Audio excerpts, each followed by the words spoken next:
Thank you, Tumi, and good morning, everybody. Many thanks for dialing in today for the Premier Investment Day.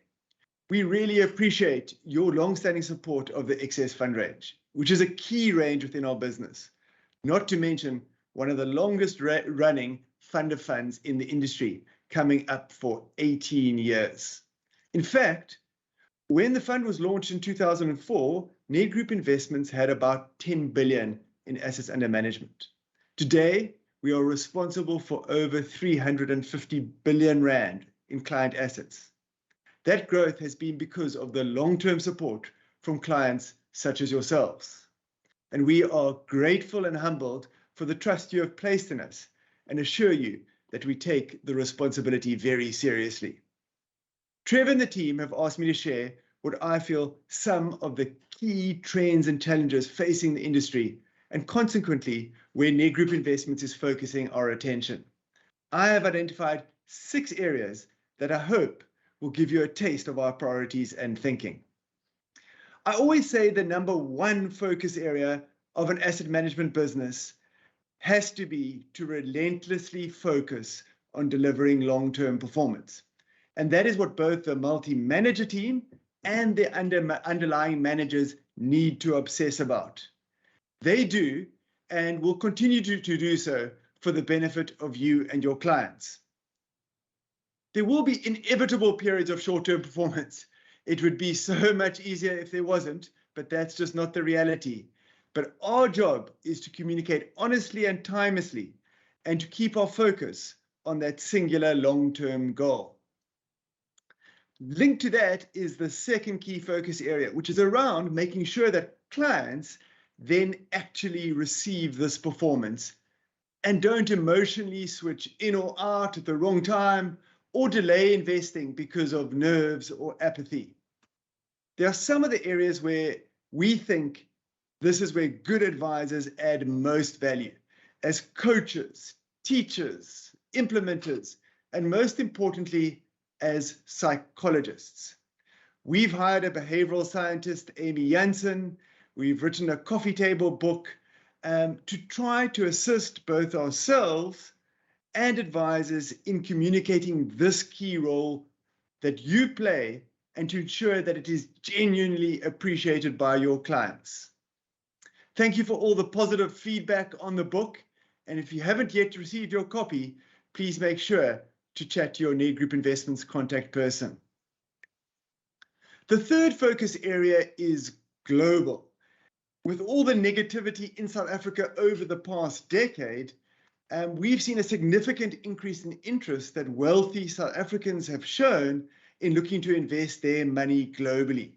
And we've seen an increase in our global AUM over this period, increased by tenfold to over 100 billion rand. Both our best of breed and multi-manager offering have really delivered in terms of performance, both over the short and long term. And I think key to that success has been the powerful combination of being able to identify and partner with exceptional managers from around the globe, as well as having the comfort of local representation and relationships. This interest in investing globally only increased with the Feb 22 budget, which allowed Reg 28 funds and unit trust companies to increase the amount that they could invest offshore to 45%. We and the industry were surprised by this change and estimate that a very material amount, probably between 400 to 500 billion, could leave the South African asset management industry as a result. It's also likely to have several unintended consequences, with some managers unlikely to have sufficient asset capacity as a result. Fortunately, we have sufficient asset swap capacity and intend to continue and to grow and strengthen our global offering. The fourth focus area is digital. Now, we've invested materially in our capability over the last 5 years. Our goal is ultimately to make it as simple and as easy and secure as possible for our clients and for you to do business with us. Over the past 5 years, and certainly we saw with COVID an acceleration of this, we've seen the percentage of digital transactions increase from almost nothing to where it's sitting at about 80%, and we expect that to increase to over 90% in the next year. Specifically, we've been focused on investing in cybersecurity, as we think that risk has increased a lot, and we've looked to leverage off being part of the Nedbank stable, and you might well hear about the work we're doing with introducing the concept of Nedbank ID to improve our security credentials. We've also looked at how we can communicate more broadly and effectively using our digital capabilities. An example of this is this webinar, where we're able to offer top quality content to you in an efficient manner. We think in the future, there'll be a combination of both in-person and digital events, and we'll be guided by your feedback in terms of how best to get that balance right. Still on the digital side, we'll focus on providing relevant, insightful comment for you and your clients. I think a great example of this is the monthly pulse reports that the multi-manager team produce, which provide concise material in a really visually appealing manner with really relevant insights for you, and which you can easily repurpose for using with your clients. We've also enhanced our social media strategy. For example, on LinkedIn, we now have 23,000 followers, and we've tried to post on that really relevant and thought leadership content, as well as more recently launching our own podcast channel. Now, all of these are to try to give you good content in the way that you like to consume it, and we hope that you will subscribe to these platforms to benefit from those content, those insights and the content. The fifth area is responsible investing. And I think you have a session later with our head of responsible investing, David Levinson.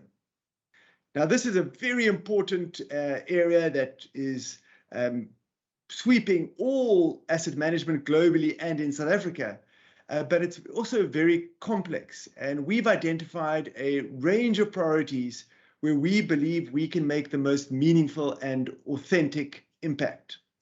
This has involved doing a comprehensive survey amongst all our managers to try to identify and benchmark them against best practice and identify areas for improvement. And certainly it's been pleasing to see how they've improved as we've done the survey over a number of years. We've also invested a lot in education, both of ourselves, our team, our clients, our managers, by holding a number of webinars on key issues that we've been focusing on. The most recent include gender equality and biodiversity.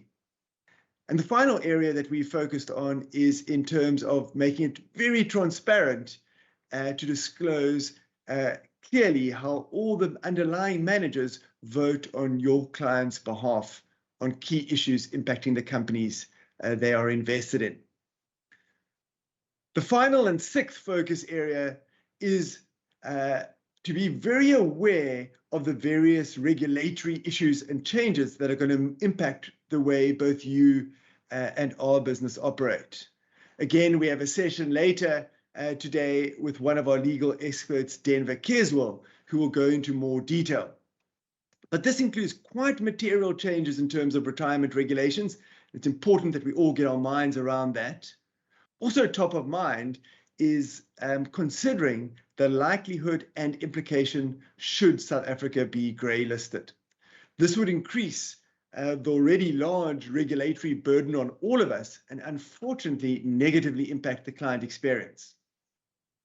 We think despite large effort by government and business, and I think a lot of that effort's come too late, that there's a reasonable probability that we will be grey listed. So it's important to consider those implications carefully. Now, I could speak for hours on each of these, but I've been given a very tight deadline. So I hope it gives you a flavor of a few of the things that are top of mind. Once again, many thanks for your support. And I hope that you find the rest of the day useful and insightful. I'm now going to hand back to the multi-manager team. Thank you.